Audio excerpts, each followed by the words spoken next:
প্রচার করো যদি একটি মাত্র আয়াত হয়। সহিহ বুখারী। আমি প্রচার করছি, আপনারাও প্রচার করুন এবং ইসলামিক ভিডিও পাওয়ার জন্য চ্যানেলটি সাবস্ক্রাইব করুন। হাবিব আজমি রহমতুল্লাহ আলাইহি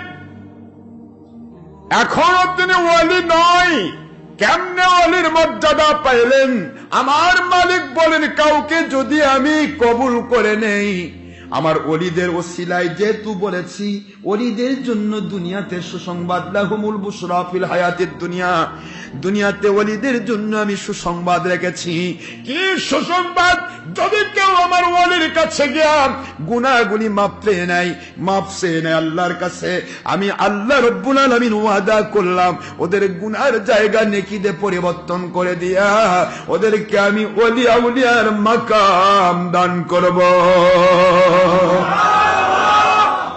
হাবিব আজমি এত বড় সুদখোর ছিলেন, সুদ খাইতে খাইতে সুদের পর সুদ, 10 টাকা দিয়েছে, ওই টাকার সুদ, সুদের সুদ, সুদের সুদ, বুঝতেছেন না? জারু মা বাকি আমিরাল রিবা, যাবতীয় সুদের সুদ, তাকে বলা হয় চক্রবৃদ্ধি সুদ, চক্রবৃদ্ধি। একদিন তিনি এক বাড়িতে চলে গেলেন, বাড়িতে যাওয়ার পর দেখা যায় সুদের সুদ নিতে গেছে, বাড়িতে বাড়িওয়ালা নেই, বাড়িওয়ালার বউ আছে, টাকা পয়সা বাড়িতে কিছুই নাই। বললেন সুদারুরা কিন্তু বেশিরভাগ সুদারুরাই কিন্তু রক্সটা হয়, কথা বলেন কেন, মেজাজ খিটমিটা হয়, ঠিক আছে বুঝছেন? খিটমিটা মেজাজ নিয়ে বাড়িতে বললেন আজকে সুদের টাকা দেওয়ার কথা ছিল, দিল না, বাড়িতে কি আছে তাই নিয়ে যাব। খুঁজতে খুঁজতে দেখা যায় ওই বাড়িটা ছিল গরিব মানুষ, খাবার বন্দোবস্ত ছিল না, একটা খাসির মাথা, একটা বকরির মাথা, এই মাথাটাই তাদের জন্য খাবার অবলম্বন ছিল। বাড়িতে চাল নেই, শুধু বকরির মাথাটা ছিল, সন্তানদেরকে তারা নিয়ে রান্না করে খাবে। কিন্তু ওই মাথাটা সুদি কারবারি কর্নিওয়ালা হাবিবে আজমি তিনি মাথাটা তুলে নিলেন আর বললেন, আজকের সুদের বদলা যে সুদ আমি নিব, ওই সুদের বদলা তোমার বাড়ি থেকে বকরির মাথাটা নিয়ে গেলাম। নাউজুবিল্লাহ বলেন।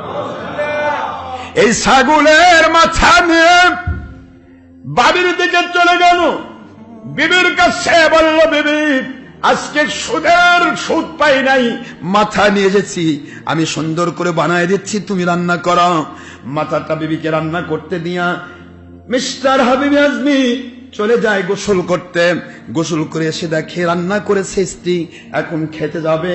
খাইতে গিয়ে দেখে পুরো তার যেই ডেটটা ছিল যাতে করে মাথা রান্না করেছে, এই মাথা রান্না করা মাথাটা যেই পাতিলের ভিতরে ছিল, পুরা পাতিলের ভিতরে ছাগলের মাথা নাই গো, পুরা ছাগলের মাথাটা তাজা রক্ত হয়ে গেছে। আমার মালিকের কাছে তার ভয় লেগে গেল। ব্যাপার কি? আমি শুনেছি যারা নাকি সুদ খায় তাদের বিরুদ্ধে আল্লাহ যুদ্ধ ঘোষণা করে।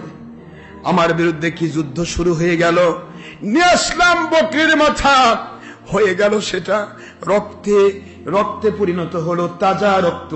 রান্না করার পর কি তাজা রক্ত থাকে? রান্না করা গোশত, তাজা মাথা, সেইটা হয়ে গেল রক্ত। বুঝলাম না। তিনি চিন্তা করতে লাগলেন ব্যাপার কি ঘটলো।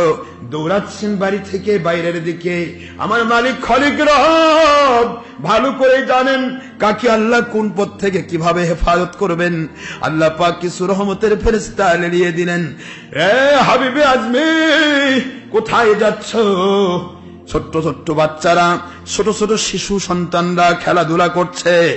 ওরা হাবিবে আজমির দিকে তাকায়া বলে, ওই যে কন্টিনিউ সুদ খাওয়া সুদখোর হাবিবে আজমি, সুদখোর হাবিবে আজমি, কবিরা গুনাহগার হাবিবে আজমি যাচ্ছে। রে শিশুরা, খবরদার তার পার্শ্বে যেও না। ওর শরীরের বাতাস যদি তোমাদের শরীরে লাগে, তোমাদের শরীর নাপাক হয়ে যাবে। হাবিবে আজমি চিন্তা করে ব্যাপার কি, ছোট্ট শিশুরাও আমাকে ভালোবাসে না। ছোট্ট শিশুরা তারা বলতেছে আমার শরীরে বাতাস লাগলে ওরা যা কি নাপাক হয়ে যাবে, এর চেয়ে বড় আর পাপ কি থাকতে পারে। হাবিবে আজমি চিন্তা করলেন, না আর নয়, এই মুহূর্তে আমার আল্লাহর বাণী শুনেছি, ওলিদের কাছে দুনিয়াতে সুসংবাদ, লাহুমুল বুশরা ফিল হায়াতিদ দুনিয়া ওয়া ফিল আখিরাহ। আল্লাহর ওলিদের জন্য দুনিয়াতে সুসংবাদ। আমি এই মুহূর্তে আর সুদে কারবার করতে চাই না গো, আমি আল্লাহর ওলির কাছে গিয়ে তওবা করতে চাই। দৌড় দিলেন, পাগলের মতো দৌড়াচ্ছেন, দৌড়াতে সেই জমানার সবচাইতে বড় আল্লাহর ওলি, আমাদের 4 তরিকার যিনি বড় ইমাম, নাম হলেন হযরত হাসান বসরি রহমাতুল্লাহ আলাইহি। এত বড় দরজার আল্লাহর ওলির কাছে দৌড় দিয়ে গিয়ে বলে, আল্লাহর ওলি, জীবনে গুনাহ করেছি, গুনার কারণে আমি লাঞ্ছিত হতে চাই না, আল্লাহর কাছে ধরা খেতে চাই না। ধরা খাওয়ার আগে আল্লাহর ওলি আমাকে গুনাহ মুক্ত বানায় দেন। তওবা করতে চাই। তওবা করার জন্য ওলির কাছে চলে গেলেন, খালিস তওবা তার হাতে হাত দিয়ে করে ফেললেন। জীবনে আর কোনোদিন সুদ খাবো না, সুদি কারবারি করবো না। মালিক খালিক রব পরীক্ষা করতে চাইলেন, রে হাবিবে আজমি, আমার ওলির কাছে যে তওবা করলি, এই তওবা কি তোর ঠিক আছে কিনা ভুল আছে, আমি একটু চেক করতে চাই। বাড়িতে যাচ্ছেন, এবার তওবা হয়ে গেল, তার কাছে বায়াত হওয়া হয়ে গেল। চলে গেলেন আল্লাহর ওলির কাছ থেকে তওবা করে বাড়ির দিকে যাচ্ছেন। এবার যে এলাকার শিশুগুলো বলতেছিল, ওই যে হাবিবে আজমি সুদখোর, তার শরীরের বাতাস যদি লাগে তোমরা নাপাক হয়ে যাবে। ওই শিশুগুলো এবার বলতেছে, রে ছেলেমেয়েরা, ওই যে তওবাকারী ওলির কাছে গিয়ে তওবাকারী হাবিবে আজমি আসতেছে, উনি আজকে নিষ্পাপ মাসুম হয়ে গেছে। তোমাদের মাথা, তোমরা তার কাছে যেও না, তোমাদের পায়ে ধুলি যদি তার শরীরে লাগে রে, তোমরা সবাই গুনাহগার হয়ে যাবে। হাবিবে আজমি আল্লাহর কাছে শুকরিয়া করে, আয় আমার মালিক, এই মাত্র আমি গেলাম, যাওয়ার পথে আমি ছিলাম, আমার শরীরে বাতাস লাগলে শিশুরা নাপাক হয়ে যাবে। এই মাত্র তওবা করলাম, আমার শরীরে তাদের গায়ের ধুলা লাগলে তাদের জন্য তারা গুনাহগার হয়ে যাবে। কি দেখতে পাচ্ছি মালিক, বুঝতে পেরেছি আপনি দয়ার সাগর আল্লাহ, আমার তওবা কবুল করে নিয়েছেন। তওবা কবুল হয়ে গেছে যখন, আয় আল্লাহ, আজ থেকে যত মানুষের কাছে যত টাকা দেওয়া আছে, সারা জীবন তো সুদ খাইলাম, টাকার পাহাড় গড়ালাম, আর তাদের সমস্ত টাকাগুলি মানুষের কাছে দেওয়া আছে, বাড়িতে খাবার পর্যন্ত নাই, শুধু টাকা নিয়ে এসে আমি খাই। আমি আপনার কাছে তওবা করেছি, মালিক খালিক রব, আজ থেকে নিয়ত করে নিলাম, যার কাছে যত লাখ টাকা দেওয়া আছে সকল টাকাগুলি আমি মাফ করে দিলাম। আমি সুদও নেব না, আসলও নেব না, সব ছেড়ে দিলাম। আপনি যখন তওবা কবুল করেছেন, এর চেয়ে বড় পাওয়া আমার জীবনে আর কিছু নেই। আমি আপনার দয়ায় চলতে চাই। বাড়িতে চলে গেলেন, বিবি বললেন, বিবি, আমার মালিকের সন্ধান আমি পেয়েছি, আজ থেকে আমি কাজ করব। সুবহানাল্লাহ বলেন। বাড়িতে খাবার নেই, না থাক, আমার মালিক দেখি আমাকে কোনো বেতন দেয় কিনা। এইটার উপর ভিত্তি করে আবার অনেকে হুজুগে মাথা হয়ে সব ছেড়ে দিয়ে আবার পথে বসবেন না। এটা ওলিদের কারবার। আপনার কারবার হবে, আপনি তওবা করবেন, ফিরে আসবেন, আপনার আসলটা ঠিক রাখবেন, নকলটা বাদ দেন। কি ঠিক না? ঠিক রকম, এটা ওলিদের ব্যাপার। আবার হুজুর মাথা হয়ে হুজুর বলছে সব ফালদা লাগবে, না খায় থাকবো, আল্লাহ খাওয়াবে। আল্লাহ খাওয়াবে এরকম পজিশন আপনার হয় নাই। এই জন্য আল্লাহ পাক তো খাওয়াবেনই, ব্যবসার মধ্য দিয়ে খাওয়াবেন, চাকরির মধ্য দিয়ে খাওয়াবেন। কি কথা কি বোঝা গেছে? আল্লাহ পাক মিডিয়া দিয়ে খাওয়ান, এটা করবেন। তবে মিডিয়া বাদ দিয়ে চুপ করে বসে থাকবেন। এটা আমি বলছি শুধুমাত্র আপনাদের শিক্ষা দেওয়ার জন্য, যে অলির কাছে গেলে তওবা করলে তার জীবনের গুনাহ মাফ হয়ে সে কিরকম আল্লাহর ওলি হয়ে যায়। সুবহানাল্লাহ পড়বেন না জোরে? শেষ করে দিচ্ছি, কোনো কথা বলছে নাকি আপনাদের? হাবিব আজমি বলেন, বিবি, এই মুহূর্তে আমি আমার মালিক পেয়ে গেছি। যেই মালিকের গোলামি করলে মালিক বেতন দেয়।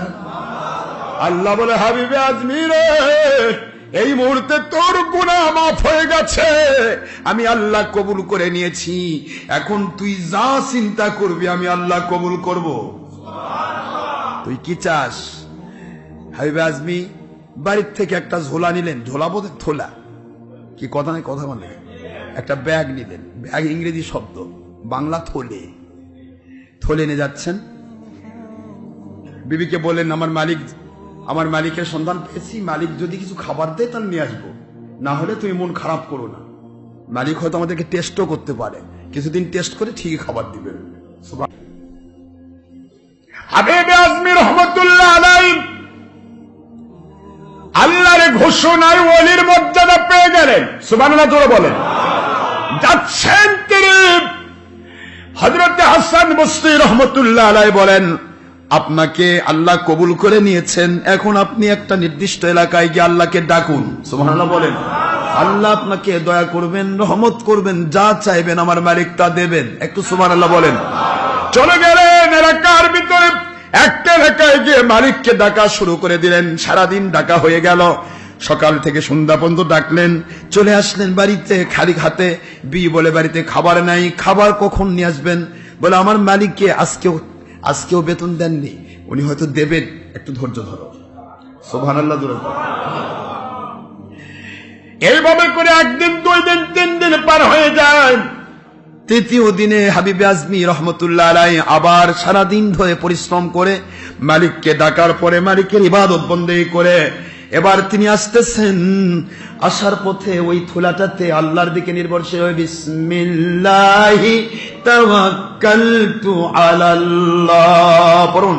বিসমিল্লাহি তাওয়াক্কালতু আলাল্লাহ, আল্লাহর উপর নির্ভরশীল হয়ে পুরা থলেটা ভরে মরুভূমির বালু উঠায় নিলেন। কি উঠায় নিছে? বালু উঠায় নিছে। আজকে বিবিকে তো বলা যাবে না কিছু নিয়ে আসেনি, যা আল্লাহ পাক যা করে তাই হবে। সুবহানাল্লাহ। বালু ভরে নিছে, ব্যাগ ভরে বালু নিছে, মরুভূমির বালু ভরে নিয়ে তিনি যাচ্ছেন বাড়ির দিকে। তো বাড়ির দিকে যাচ্ছেন, বাড়িতে যাওয়ার অনেক দূর থেকে দেখা যায় কাচ্চি বিরিয়ানি পোলার গন্ধ। কিরে গন্ধ আসে কোত্থেকে? খাবার গন্ধ। এত সুন্দর রান্না, এই রান্নার গন্ধ আশেপাশে তো কোনো বড় লোক পল্লীও নাই যে যার বাড়িতে রান্না হচ্ছে। চিন্তা করতে লাগলেন কি ব্যাপার ঘটলো। তো ধীরে ধীরে যাচ্ছেন, যতই এগুচ্ছে বাড়ির দিকে ততই দেখে সুগন্ধ। দৌড়াচ্ছে বাড়ির দিকে।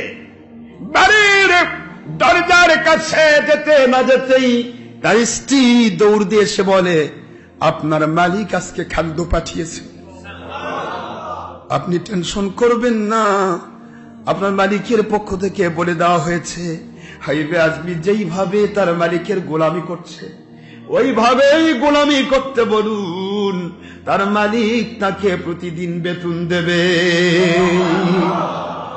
কি হয়েছে বেবি? বুঝলাম না কি হয়েছে, একটু ভেঙে বলো।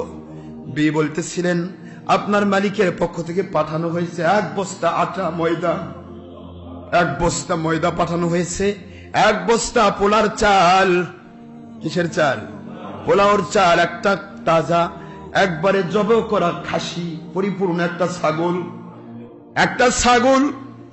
এরপরে 1 বস্তা ময়দা, 1 বস্তা পোলার চাল, তারপরে 1 টিন ঘি, 1 টিন তেল, এগুলি পাঠানো হয়েছে। এরপরে কিছু দিরহামও দেওয়া হয়েছে। এগুলি করতে গিয়ে যদি কোনো খরচ হয়, হে আল্লাহর বান্দা, আল্লাহ রাব্বুল আলামিন তিনি আমাদের কপাল খুলে দিয়েছেন, কিন্তু বিবিকে বুঝতে দেওয়া হয়নি। বিবিকে বলা হয়েছে তার মালিক দিয়েছেন, তার যার গোলামি তিনি করছেন তার মালিক এগুলি পাঠাইছেন। সুবহানাল্লাহ বলেন। আর বিবি বললেন, আল্লাহ পাক আমাদের দরজা খুলে দিয়েছে। আল্লাহ তো খুলে দিয়েছেন, কিন্তু হাবিবে আজমি কোন মালিকের চাকরি করতেছেন? কথা কোন দেন? কোন মালিকের? হাবিবে আজমি চাকরি করতেছে মালিকের। সুবহানাল্লাহ। হাবিবে আজমি বলে, বিবি রান্না করো, আমার মালিকের গোলামি আমি করতে চাই। যেই মালিক আমাকে এত দয়া করেন ওই মালিকের গুণ আমি বাদ দিতে পারবো না। না না না, রান্না করা হলে খাবেন, তারপরে যাবেন, ঠিক আছে। ব্যাগের মধ্যে কি, এই ব্যাগ কি করবেন? কই ব্যাগটা তো নিয়ে গেছিলাম, ব্যাগের মধ্যে কি নিয়ে আসছেন? বিবির কাছে কি বলে ব্যাগ নিয়ে আসছি? অযাচিত ভাবে চাওয়া ছাড়াই মুখ দিয়ে বের হয়ে গেল, এর মধ্যে কিছু আটা রয়েছে। আটা কি আসলে আটা নিয়ে আসছে?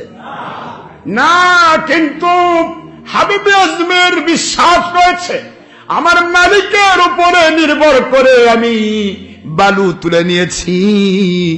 আমার মালিকের পাওয়ার রয়েছে গো বালুকে আটা বানাতে। আনা হিন্দা জন্য আব্দিবি, আল্লাহ বলেছেন বান্দা আমাকে নিয়ে যত বলিষ্ঠ ধারণা করে আমি আল্লাহ তার বলিষ্ঠ সাহায্যকারী হয়ে যাই। বিবি আটা মনে করে বস্তাটা আস্তে করে ব্যাগটা তার বাড়িতে তুলে নিলেন। বস্তা যখন আলাদা করে দিয়েছেন, মুখটা যখন ফাঁকা করেছেন, লক্ষ্য করে দেখেন গো পুরা ময়দার আটা হয়ে গেছে।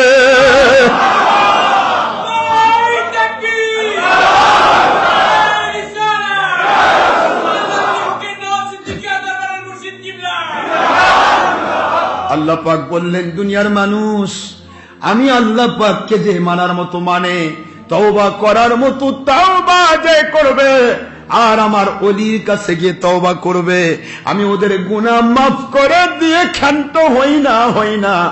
ইন্নাল্লাহা ইয়াগফিরুয যুনুবা জামিআ ইন্নাহু হুয়াল গফুরুর রহিম। ওদের গুনাহগুলো মাফ করে দিয়ে ক্ষান্ত হই না, ওদের গুনার জায়গায় এরপর আল্লাহ বলেন বাদদালতু সাইয়্যাতিহিম হাসানাত, ওদের গুনার জায়গা আমি আল্লাহ নেকি দিয়ে পরিবর্তন করে দে। হাবিবে আজমিকে আল্লাহ কবুল করে নিলেন ওলি হিসেবে, আর এই ওলির কারামত হিসেবে কেউ সারাটা জীবন যতদিন হাবিবে আজমি বেঁচে ছিলেন উনি প্রতিদিন আমার মালিকের গোলামি করতে যেতেন, সারাদিন কাজ করতেন, আর বাড়িতে খাবার চলে আসতো। জোরে বলুন সুবহানাল্লাহ। যে ব্যক্তি সারা জীবন সুদি কারবারি করত, সারা জীবন গুনার কাজ করত, গুনাহ থেকে তওবা করার পর আমার মালিক তাকে ওলি বানাই নিলেন। ওলি বানানোর পর আল্লাহ বলেন সমস্ত টাকা পয়সা সব তুমি মানুষকে দান করেছো, আমি আল্লাহ রব্বুল আলামিন আমার খাদ্যের খাঞ্চা তোমাকে দান করলাম। লাহুমুল বুশরা ফিল হায়াতিদ দুনিয়া ওয়া ফিল আখিরা লা তাবদীলা লিকালিমাতিল্লাহ যালিকা হুয়াল ফাওজুল আযীম। কোরআন শরীফের সূরাতুল ইউনূস এর 64 নম্বর আয়াতে আল্লাহ ঘোষণা দিলেন আমার ওলিদের জন্য দুনিয়াতেও সুসংবাদ, আখিরাতেও সুসংবাদ। আখিরাতের সুসংবাদ আগে শুনেছেন, ওলির সাথে জান্নাতি হওয়া। এবার দুনিয়ার সুসংবাদ, হাবিবে আজমি যদি সুদারু ঘুষারু হয়ে তিনি যদি ওলি হয়ে যান, তিনি যদি জীবনের গুনাহ মাফ পেয়ে যান, গুনার জায়গা নেকিতে পরিবর্তন পেয়ে যদি তিনি সারা জীবন আল্লাহর কুদরত থেকে এমন খাবারের পজিশন পেয়ে যান, আপনি যদি হক্কানি কোনো ওলি খুঁজে বের করতে পারেন, তাহলে আমার আল্লাহ আপনার গুনাহ মাফ করে দিয়া, গুনার জায়গা নেকিতে পরিবর্তন করে দিয়া, দুনিয়াতে ডাইরেক্ট খাবার নাও দিলে আপনাকে এমন পন্থা আল্লাহ বাতলাই দিবেন, এমন চাকরির ব্যবস্থা করবেন, এমন কোন রিজিকের ব্যবস্থা করবেন, এমন কোন ব্যবসার ব্যবস্থা করবেন, মৃত্যু পর্যন্ত ওই ব্যবসা দিয়ে আপনি হালাল খাদ্য খেতে পারবেন। ওলিদের কাছে যা সুসংবাদ, এই কথা কোরআন দিয়ে বোঝা গেল। দুনিয়াতেও সুসংবাদ, আখিরাতেও সুসংবাদ। আল্লাহ পাক সবাইকে আল্লাহর সন্তুষ্টিপূর্ণ সত্যিকারের ওলির কাছে যাওয়ার তৌফিক দিন। নট ডক্টর আশরাফ সিদ্দিকী, যে কোনো ওলি যিনি হবেন আল্লাহওয়ালা, যিনি হবেন নবীওয়ালা, যিনি নবীর দুশ্মনী করবেন না, অলির দুশ্মনী করবেন না, আল্লাহর দুশ্মনী করবেন না, এমন একজন হক্কানি আলেম ওলি আউলিয়া খুঁজে বাছাই করতে বলেছেন আল্লাহ, অবতাগু ইলাইহিল ওসিলা। সুতরাং আমরা সবাই আল্লাহওয়ালা হতে চাই, জোরে বলেন হতে চাই কিনা? তাহলে আমাদেরকে যে কোনো অলির কাছে তাওবা করতে হবে, বায়াত হতে হবে। হাইবে আজমি কিন্তু এমনি এমনি হয় নাই, অলির কাছে যেতে হয়েছে। ঠিক না? ঠিক জোরে বলুন, যাওয়া দরকার আছে কিনা? জোরে বলুন। কিন্তু আজকে বাংলাদেশের কোম্পানিরা বলে যে অবতাগু ইলাইহিল ওসিলা, এই ওসিলা মানে মিডিয়া। এই মিডিয়া মানে কি? এই মিডিয়া মানে হলো নেক আমল। যে যত নেক আমল করবে সেই ব্যক্তি তত আল্লাহ পাকের কাছ থেকে সাহায্য পাবে। তাই যদি হয় ভাইজান, তাহলে ইবলিস শয়তান তো 6 লক্ষ বছর ইবাদত করেছে নেক আমল, তাই এর 6 লক্ষ বছর ইবাদত তো তার নাজাতের ওসিলা হরণ। কথা বলছেন না কেন? তাহলে বোঝা যায় নেক আমল ওসিলা নয়, হক্কানি ওলি ওসিলা। নেক আমল অনেক আছে যেগুলি মানুষকে দেখানোর আমল, মানুষকে দেখালে সে আমল কাজ হয় না। এই জন্য এমন অলির কাছে যেতে হবে যেখানে গেলে আল্লাহকে পাওয়ার জন্য, নবীকে পাওয়ার জন্য আমল হবে। ঠিক না? ঠিক